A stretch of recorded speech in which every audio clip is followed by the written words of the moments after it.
म्हटलं होतं की बघा, जिथपर्यंत हे नाझी हे आर्य विदेशी यहुदी हत्यारे ब्राह्मण वैश्य क्षत्रिय लोकांच्या हातात ज्या संविधानाची अंमलबजावणी करत असेल, आतंकवादी देश लोकांना तुम्हाला न्याय नाही मिळणार.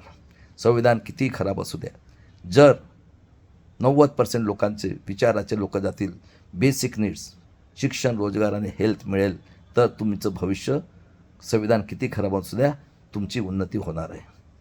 आणि त्यानंतर मी तुम्हाला सांगतो शेवटी की बघा, आमच्या भारत देशात